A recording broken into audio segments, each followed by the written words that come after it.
Hello all. Here is the video for tonight's class, and I want to talk about a couple things in terms of the background of the Odyssey and the kind of the culture from which it emerged and kind of Greek culture in general. Um, in building on some of the things I talked about last week in the video, or for this week in the video, I should say.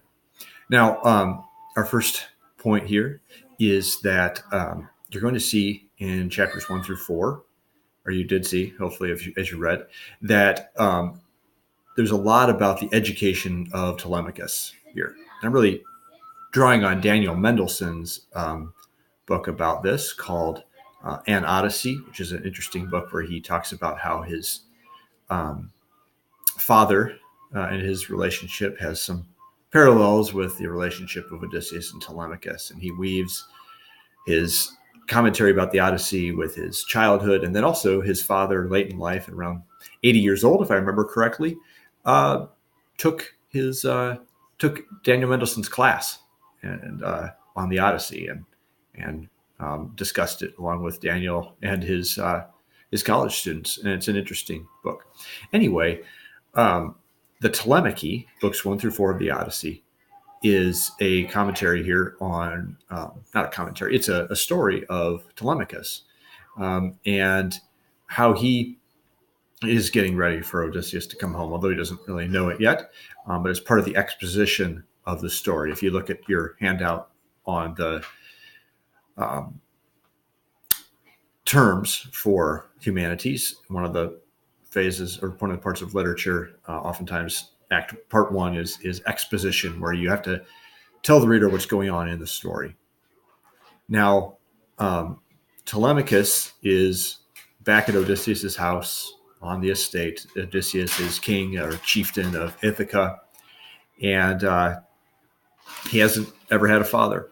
Okay, we're pretty much going on 18 or 20 years, excuse me, of Odysseus being away, and Telemachus was just a baby when Odysseus left, and so he's never had a father. And that leads him to be there in his house with a bunch of suitors who are eating him out of house and home, as the translation puts it, simply taking Odysseus's cattle and wine and goats and everything, and just making themselves huge feasts every day, all while pestering Penelope, Telemachus's mother, Odysseus's wife, to marry them. And so Telemachus is there, and he has to figure out how to deal with this. He's being prepared, fortunately, by Athena. And Athena appears to him first as mentees and then as mentor. And that is where we get the term mentor. All right. And mentor has some advice for him, and he takes him to, or encourages him to go and visit Nestor and Menelaus.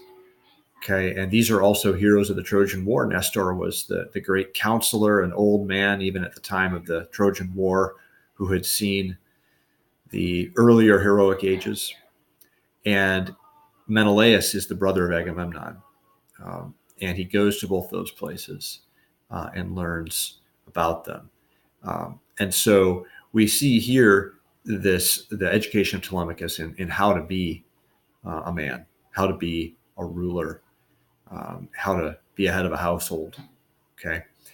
And one of the things that both Daniel Mendelssohn and Alan Jacobs will point out is that this is really kind of, a process of education, learning how other people do it, what not to do, and what to do.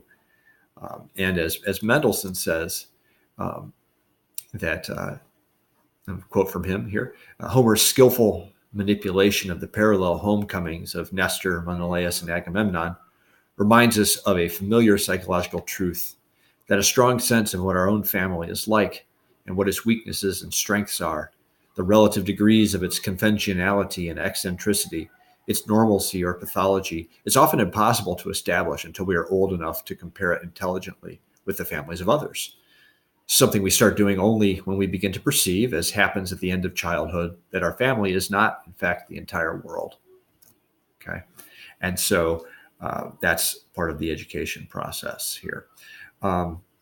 Secondly, I want to look at this concept of the household. In Greek, that's the oikos. It's very important as a unit of society. And of course, the king's household is hugely important. The ruler of Ithaca. Ithaca is an island, rocky Ithaca, as it's often called. And then it's got some surrounding territories like Dulichium and others. And so these are all part of Odysseus's kingdom. And the nobles of these various areas, we're told, are there pestering Penelope to marry one of them. Odysseus has been gone for 20 years. He's not coming back now. Marry one of us. And of course, it's great for them too, because they'll gain her property and become ruler of Ithaca, it would seem. So that's a big deal. In the process, of course, they're eating up Odysseus's property. They're disrespecting him, disrespecting his son, disrespectful to everybody. So what's the big deal here? Why is this household so important? Well, first of all, as I said, this is a basic unit of Greek society. The household for a wealthy person consisted not only of a husband, wife, and the kids, but also of the slaves and servants. They're all part of the household. They're all a unit. And so you'll notice that the loyalty or lack of loyalty of the slaves is very important in the Odyssey. And that's really something that's kept note of. And Odysseus and Telemachus care about it very much. And so are they good slaves or are they bad slaves? Well, it depends on how they feel about Odysseus, how loyal they are to him. And so that's key. And therefore the devouring of his household is not just taking his stuff and sort of now his net worth is less, but it's an assault on Odysseus's dignity, just as it would be an assault on anybody's, even the poorest. But there was a podcast called on literature, and I don't remember the name of it right now. I'm sorry, but they analogize this to imagine that President Trump was away on a trip, and a bunch of men came in, courting Melania Trump, right, in the White House. Okay, that's the kind of disrespect and seriousness. Whatever you feel about President Trump or whatever, you place President Obama and Michelle, or President George W. Bush and Laura, in the same circumstance, and it would just be such an assault, not only on the family, but also on the dignity of the country too. So this is a big deal. Now, the next concept, very much related to the oikos, the home, is hospitality. Okay, hospitality is such an important value. You're going to notice this throughout the Odyssey, perhaps most infamously and gruesomely in the episode with the Cyclops.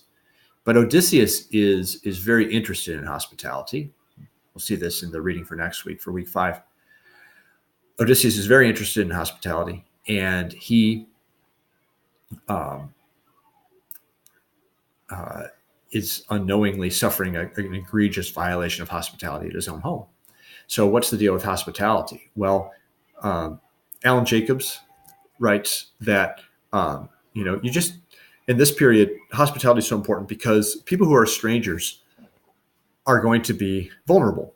People who are on the road, people who are traveling away from home. There is no Motel 6. There is no Holiday Inn Express.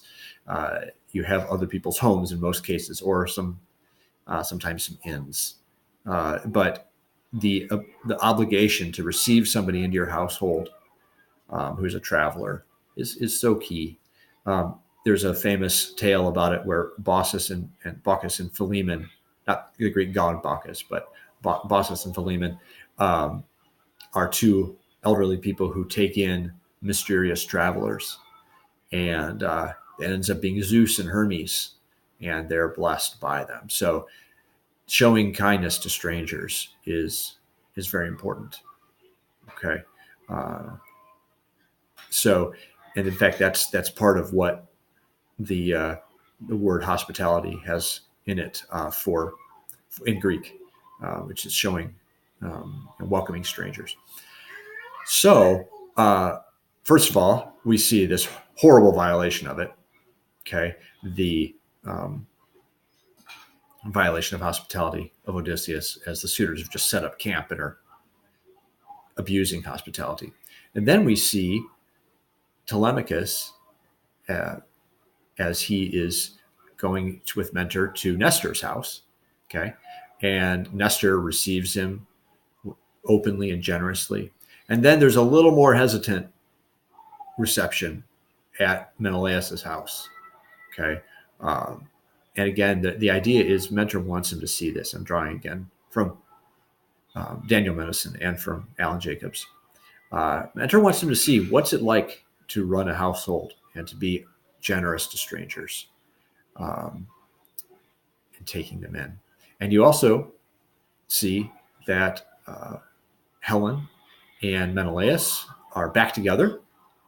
And they are, things are a little tense there as Helen has, of course, left Menelaus to go off with Paris to precipitate the troubles that led to the Trojan War. And things aren't entirely back together there yet.